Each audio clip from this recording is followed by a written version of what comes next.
સસલા અને કાચબાની વાર્તા કોણે નથી સાંભળી, ખરું ને?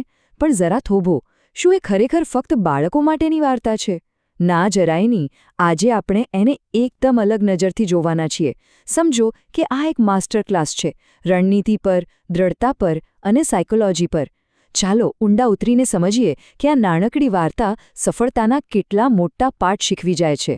એક સવાલ જે આપણા બધાના મનમાં ક્યારેક ને ક્યારેક તો આવ્યો જ હશે: જીતવા માટે ખરેખર શું જરૂરી છે?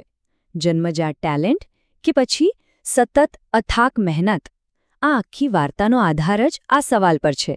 અને સાચું કહું તો એનો જવાબ બહુ જ રસપ્રદ છે. તો ચાલો શરૂઆત કરીએ. પહેલાં તો એ સમજીએ કે આ રેસ શરૂ જ કેમ થઈ. અને એના માટે આપણે મળવું પડશે આપણા બે મુખ્ય પાત્રોને, જેમનો સ્વભાવ એકબીજાથી બિલકુલ અલગ છે. તો પહેલો હરીફ છે સસલું, અને એની ઓળખાણ સ્પીડ, જબરદસ્ત સ્પીડ. પણ એની સાથે જ હતું ખૂબ બધું અભિમાન. એ એટલો ઘમંડી હતો કે જંગલમાં જે પણ ધીમું ચાલે ને એની મજાક ઉડાવ્યા વગર રહે જ નહીં. એના મગજમાં એક જ વાત હતી: સ્પીડ જ બધું છે. અને હવે એની સામે કોણ છે? આપણો બીજો હરીફ, કાચબો. હા, એ ધીમો છે, આખું જંગલ જાણે છે. પણ એની અસલી તાકાત એની સ્પીડ નથી, પણ એની ધીરજ છે. એકદમ અડગ. એ જેવો છે એવો જ પોતાની સ્વીકારે છે.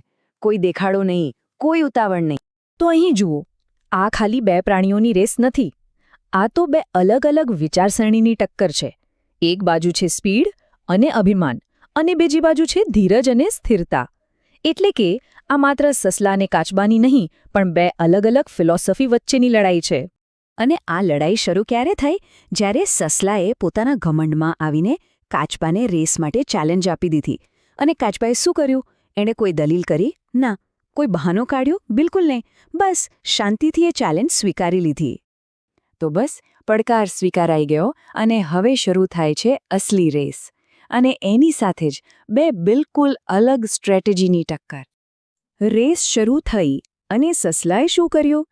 એની સ્ટ્રેટેજી એકદમ સિમ્પલ હતી: શુદ્ધ સ્પીડ. એ એવી રીતે ભાગ્યો જાણે વીજળી પડી હોય. ફિર્ર. અને જોતજોતામાં તો નજર સામેથી ગાયબ. શરૂઆતમાં જ એણે બહુ મોટી લીડ લઈ લીધી. અને બીજી બાજુ આપણો કાચબો. એની સ્ટ્રેટેજી બિલકુલ ઊંધી. કોઈ જ ઉતાવળ નહીં, કોઈ ટેન્શન નહીં. એ બસ ધીમે ધીમે એક પછી એક ડગલું ભરતો રહ્યો. સ્પીડ ભલે ઓછી હતી, પણ એ સતત ચાલતો રહ્યો. એક સેકન્ડ માટે પણ ઊભો ન રહ્યો. અને હવે આવે છે વાર્તાનો અસલી ટર્નિંગ પોઈન્ટ. એ ક્ષણ જ્યાં આખી બાજી પલટાઈ જાય છે. સસલાની એક એવી ભૂલ જે એને બહુ જ ભારે પડવાની હતી. સસલું ઘણું આગળ નીકળી ગયું હતું. એણે પાછે ફરીને જોયું, દૂર દૂર સુધી કાચબાનો કોઈ નામો નિશાન નહીં. એટલે એણે વિચાર્યું, અરે, આ કાચબાને અહીં આવતા તો સવાર પડી જશે. લાવને થોડો આરામ કરી લઉં. જુઓ, આ ખાલી આરામ કરવાનો વિચાર નહોતો, આ હતો ઓવર કોન્ફિડન્સ. એણે તો માની જ લીધું કે જીત તો પક્કી જ છે. એટલે વાત ખાલી ઊંઘી જવાની નથી. સસલું કેમ હાર્યું? એની પાછળ 3 મોટી ભૂલો હતી. સ્ટેપ 1, એણે પોતાના હરીફને બહુ જ ઓછો આંક્યો. સ્ટેપ 2, એ ભયંકર રીતે ઓવર કોન્ફિડન્ટ થઈ ગયો.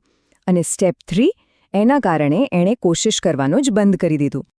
ચાલો હવે સસલાને એની ભૂલ સાથે છોડીએ અને આપણું ફોકસ શિફ્ટ કરીએ કાચબા પર, એની તાકાત પર, એની અતૂટ દૃઢતા પર. તો જે સમયે સસલું જીતના મીઠા સપના જોતું જોતું આરામ કરતું હતું ને, એ જ સમયે કાચબો શું કરતો હતો? એ બસ ચાલતો હતો. એનું ધ્યાન ફક્ત ને ફક્ત એના લક્ષ્ય પર હતું. એક પણ બ્રેક લીધા વગર બસ ચાલતો જ રહ્યો. અને પછી એક ક્ષણ આવી જેની કોઈએ કલ્પના પણ નહોતી કરી. કાચબો પોતાની ધીમી પણ મક્કમ ચાલે સૂતેલા સસલાને ક્રોસ કરી ગયો. આખી વાર્તાનો આ સૌથી પાવરફુલ સીન છે. અહીં ટેલેન્ટ હારી ગયું અને દ્રઢતા જીતી ગઈ. ઘણા સમય પછી જ્યારે સસલાની આંખ ખુલી, ત્યારે બહુ મોડું થઈ ગયું હતું. એણે જોયું તો સૂરજ ડૂબવાની તૈયારીમાં હતો. ત્યારે એને ખ્યાલ આવ્યો કે એણે કેટલી મોટી ભૂલ કરી દીધી છે. એ એકદમ ગભરાઈ ગયો. એ ગભરાટમાં ભાગ્યો. જેટલી પણ સ્પીડ એનામાં બચી હતી બધી લગાવી દીધી ફિનિશ લાઇન તરફ.